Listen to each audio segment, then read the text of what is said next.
Paz, meus irmãos, tudo bem? Pastor Anderson passando por aqui. Eu estou passando aqui para me arrepender em 3 pontos daquilo que tenho feito nos últimos anos. Me arrepender diante de Jesus, diante da igreja, diante da palavra, diante da minha esposa e diante daqueles que respeitam o que eu faço e seguem meus conselhos. E, obviamente, se a gente nunca fez algo, a gente vai cometer excessos. E nada mais coerente do que reconhecer os excessos e reposicionar. Então eu estou aqui para me reposicionar automaticamente, reposicionar aqueles que estão comigo e julga que Deus me chamou para algo extremamente específico.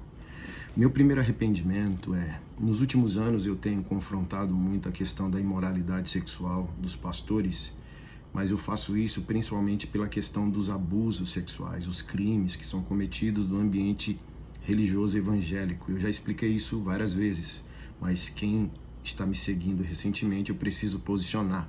Eu não estou vigiando, eu não posso ser vigilante da santidade dos pastores. São 200 mil pastores, não é isso que se trata.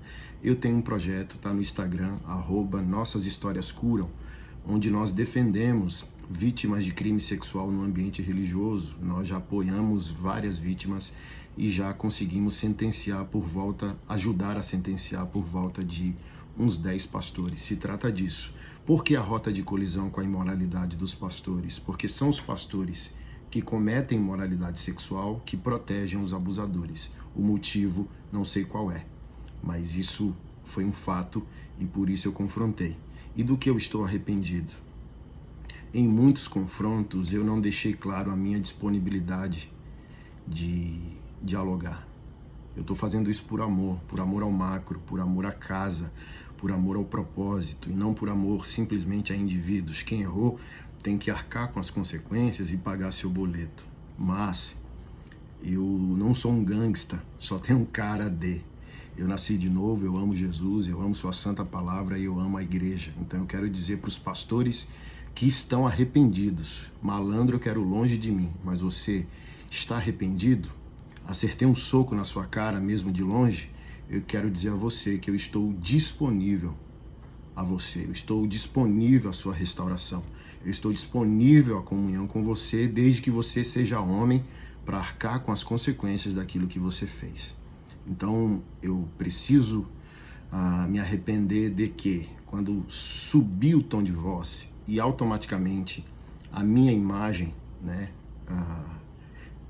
dependendo do que eu estou falando, como eu estou falando, isso vai com a minha imagem, com o meu estereótipo. Então parece que eu estou querendo destruir tudo, mas não, é amor. Amor ao que eu protejo, não amor a quem cometeu um erro, mas a quem cometeu um erro. Se você está arrependido, eu quero dizer a você que meu coração está cheio de graça, amor, e o prazer de um cristão é o perdão. Eu não quero sua destruição, eu só quero o seu arrependimento. E se ele existe, eu quero deixar público aqui que você pode me procurar. Muitos pastores estão arrependidos e querem esse conserto comigo. Olha que interessante. Eles não querem recomeçar com os pastores que encobriram. Eles querem começar com o pastor que teve coragem de confrontar.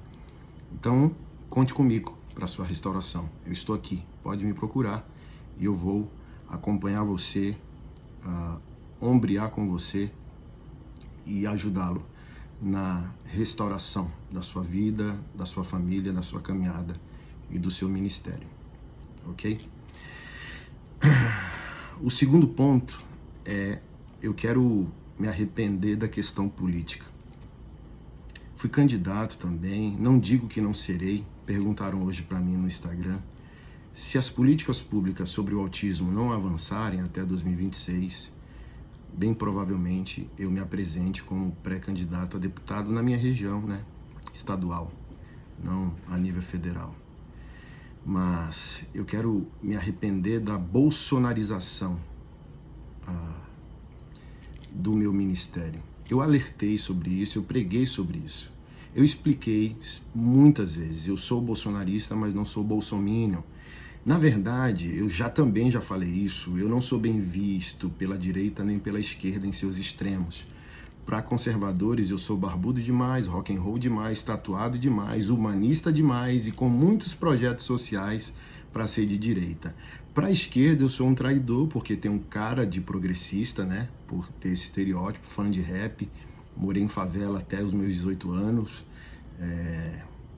E como que esse cara é conservador de direita? Então ninguém me quer, eu sou o que eu sou. Então eu sempre brinquei, expliquei para vocês que eu me reconheço um conservador anarquista, alguém que faz manutenção da tradição, porém sempre confrontando o status quo, as hipocrisias das instituições. Por mais que eu proteja a ordem, eu estou sempre insatisfeito com o status vigente. Então ninguém me vê com os bons olhos, por isso que eu sigo o meu caminho sem sentar no colo de ninguém. Mesmo que eu tenha alertado isso, em reunião de pastores eu falava isso, não podemos bolsonarizar nossos púlpitos, nem Bolsonaro nem Lula. A minha timeline prova isso, eu confrontei os dois lados e falava para os pastores, nem Bolsonaro nem Lula podem subir aos púlpitos da igreja. Se a gente esquerdizar ou bolsonarizar, a gente está perdendo o evangelismo do outro lado, a gente vai perder o ID. Mas mesmo fazendo todos esses alertas, eu, sem dúvida, perdi pessoas, perdi a mão, saí do trilho, perdi o ID também. Por quê? Eu não posso ser um pastor bolsonarista. Eu sou um pastor. O Anderson, como cidadão, tem direito de voto e de crença. Mas diz respeito a Jesus. Não só uma irresponsabilidade, mas é um desrespeito a Jesus ter um pastor de esquerda ou um pastor de direita. Porque pastor é pastor. E o pastor, ele é de Jesus, ele é da Nova Jerusalém. E a função dele é pregar a palavra, cuidar dos órfãos, dos pobres, dos estrangeiros e das viúvas e estabelecer o reino de Deus na terra e não esquerdizar ou bolsonarizar. Então, eu me arrependo porque também fui um dos responsáveis por essa bolsonarização quando me radicalizei em algumas posturas e falas. E automaticamente pessoas de esquerda que se identificavam comigo por causa dos projetos, por causa da aparência, por causa da coerência em confrontar os dois lados, mesmo tendo um lado, conseguia dialogar. A bolsonarização, mesmo que não total, né, não me tornei um bolsominion, ela me fez perder o ID, ela afastou de mim pessoas, ela quebrou pontes, ela quebrou diálogos. E a gente vê hoje parte da igreja evangélica numa idolatria a Bolsonaro. Aí vão dizer, não é idolatria, então você iria para a rua por Jesus, pela igreja, pela palavra. Eu quero ser preso se o Estado e a esquerda me perseguir como pastor, mas não quero ser preso como bolsonarista. O que você fez por Bolsonaro, você faria por Jesus? Essa é sempre foi a minha conjectura. E, por exemplo, você não me viu e não me vê em eventos públicos babando o ovo de político. Mas mesmo assim, tendo essa postura, eu me bolsonarizei. Porque é difícil, né? O indivíduo ter uma visão de mundo política e ele é pastor. Como desvencilhar sua crença do seu sacerdócio? As viagens sempre fazem bem para mim, né? Tô 30 dias nos Estados Unidos. Você sai do turbilhão da guerra e você se vê. Então, esses 30 dias me deixaram com vergonha de mim, sabe? Tipo, caramba, cara, como que eu fiz isso? Como que eu apoiei isso? Eu vou começar a postar todos os banners que eu fiz do passado. Vocês lembram disso? Não existe conservadorismo com amante. A agenda gay está destruindo o mundo, dizem os bolsonaristas. Aí eu falei, se os gays não existissem, você seria fiel à sua esposa? Quase, nesses 4 anos. Quase eu não encontrei conservador fiel, conservador útil. É só você pegar a timeline das redes sociais de um político bolsonarista e você vai ver sua inutilidade. Ele só vive para combater a esquerda, mas ele não produz nada e às vezes ele não é o oposto do que critica e não é uma pessoa fiel. Se for cristão, não é um cristão fiel. Se for marido, às vezes não é um marido fiel. E quem está no meio político sabe do que eu estou falando. Então, eu estou arrependido diante de Jesus, diante da palavra, diante da igreja. Eu quero recuar como pastor. Eu quero ser um Billy Graham. Billy Graham, ele discipulou mais de 7 gerações de presidente da República nos Estados Unidos. Democratas e republicanos. Ele recebeu, sentou e dialogou com Barack Obama, de esquerda. Ele dialogou com políticos de direita, na maioria, sim, mas ele sempre estava disponível. Quando ele pregou na Coreia do Norte, comunista, ele foi criticado pelos Estados Unidos e ele disse: eu não sou um republicano apenas, né? Eu sou um homem de Deus, sou um pregador do evangelho, eu sou um evangelista. Então Anderson é um pastor. Eu tô falando isso pra você, eu tô sem ar, cara. Eu tô sem ar. Eu não tava enxergando isso. A minha função é pregar o evangelho, à direita e à esquerda. Eu não posso politizar o meu sacerdócio. Meu compromisso é com o ID de Jesus. O meu compromisso é estabelecer o reino de Deus. Eu estava tão cego que eu não enxerguei que isso prejudicou a saúde emocional da minha própria esposa. As minhas posturas políticas fizeram mal até o meu lar. Eu não quero mais isso. Quero recuar, fazer a obra de Deus, cuidar do quarteto da vulnerabilidade, pobres, órfãos, estrangeiros, viúvas, plantar a igreja, ajudar pastores.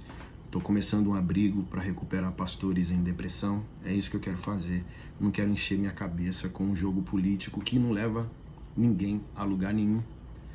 Esquerda e direita brigam na TV pra gente virar torcedor de político, mas no final do dia tá todo mundo tomando uísque juntos. E eu não vou dar minha vida a isso. Então, se isso te fez mal, a partir de mim eu te peço perdão. E o pastor Anderson Silva está de volta, reposicionado na pregação do evangelho apenas. Somente a palavra, somente Cristo. Combatendo, obviamente, as ideologias. Vou melhorar isso.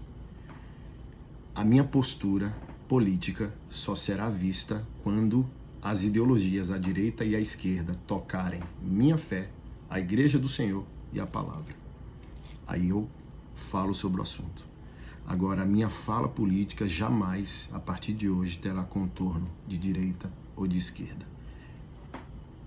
O terceiro ponto do meu arrependimento, que passa por essa questão da bolsonarização, é a satanização de pessoas. Eu sou um conservador e eu sou um bolsonarista, mas, como eu disse, não sou um bolsominion.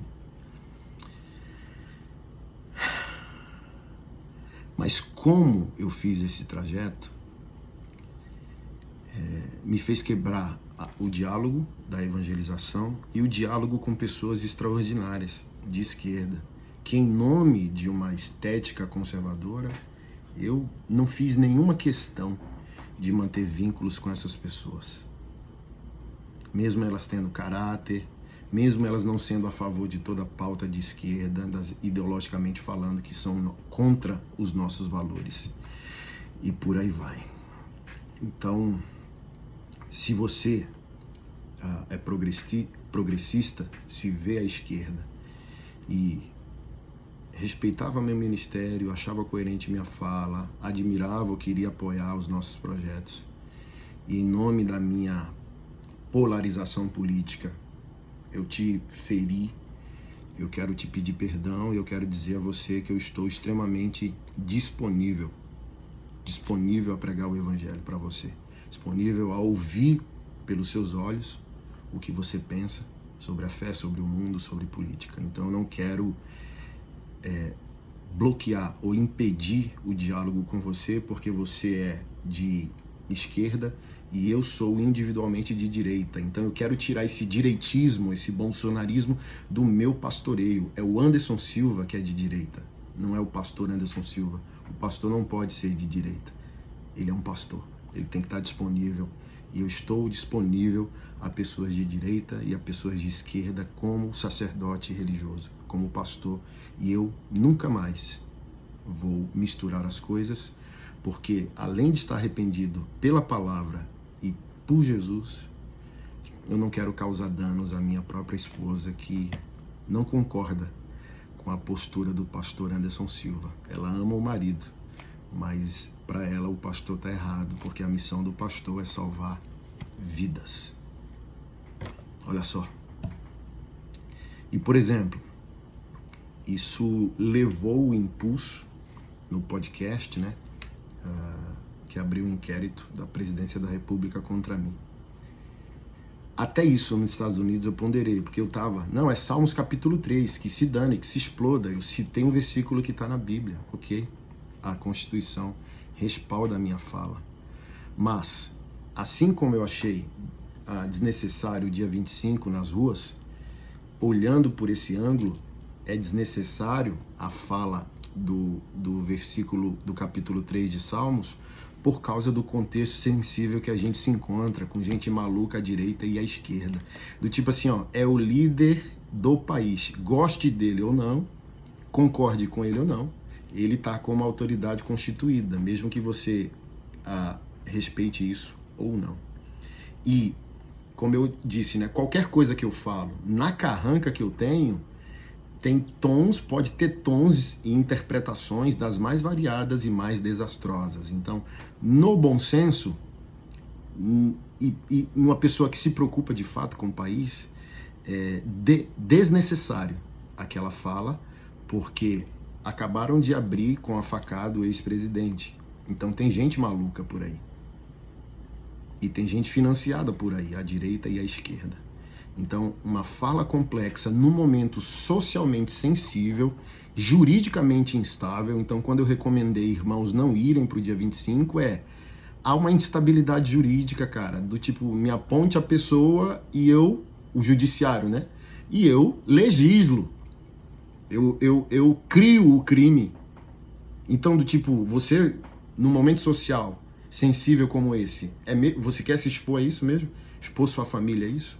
Então, recuar para refletir traz inúmeras ponderações. Então, o meu arrependimento é as pessoas do espectro de esquerda, nessa questão de ter radicalmente quebrado o diálogo com vocês em nome da minha individualidade como cidadão, coisa que eu não posso fazer como sacerdote. Então, eu estou disponível ao diálogo com direita e esquerda, como pastor, e pelo bem comum do nosso país, da nossa sociedade, principalmente do órfão, do pobre, do estrangeiro e da viúva. Então, eu peço a vocês que orem por mim, intercedam por mim. Eu tenho o caráter da guerra, do combate, mas eu não posso misturar as coisas. E eu misturei as coisas. Então, ore por mim. Se você se importa, se você me ama minha família, minhas missões, meu ministério, peça a Deus. Senhor, continua cada vez mais equilibrando o pastor Anderson Silva, porque ele é útil ao país, ele é útil a nós, ele é útil aos autistas. Eu tenho 370 famílias autistas para cuidar. Eu não quero esquerdizar nem bolsonarizar. Eu preciso ter tempo, saúde, vigor para isso. E eu termino com um verso do apóstolo Pedro na sua primeira carta, capítulo 2, verso 16. Como pessoas livres que são, não usem a liberdade como desculpa para fazer o mal. Pelo contrário, vivam como os servos de Deus. Tratem todos com honra, amem os irmãos na fé, temam a Deus e honrem o Rei. Servos, sejam obedientes ao Senhor de vocês com todo temor, e não somente aquele que for bom e cordial, mas também aquele que for mau, porque isso é agradável a Deus, que alguém suporte tristezas sofrendo injustamente, por motivo de sua consciência para com Deus. Pois que glória há se pecando e sendo castigados por isso, vocês o suportam com paciência. Se, entretanto, quando praticam o bem, vocês são igualmente afligidos e o suportam com paciência, isto é agradável a Deus, porque para isso mesmo vocês foram chamados, pois também Cristo sofreu no lugar de vocês, deixando exemplo para que vocês sigam seus passos. Ele não cometeu pecado, nem foi encontrado engano em sua boca, pois ele, quando insultado, não revidava com insultos, quando maltratado, não fazia ameaças, mas se entregava àquele que julga retamente, carregando ele mesmo em seu corpo sobre o madeiro os nossos pecados, para que nós, mortos para os pecados, vivamos para a justiça.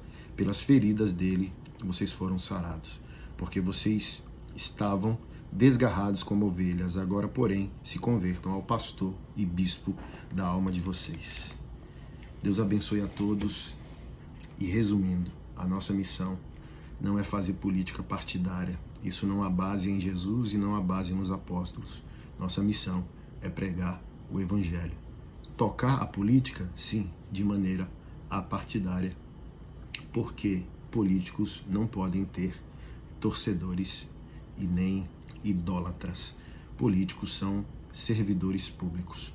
Vote, mas não se devote a ninguém, porque você já tem um Deus e o nome dele é Jesus Cristo. Deus abençoe.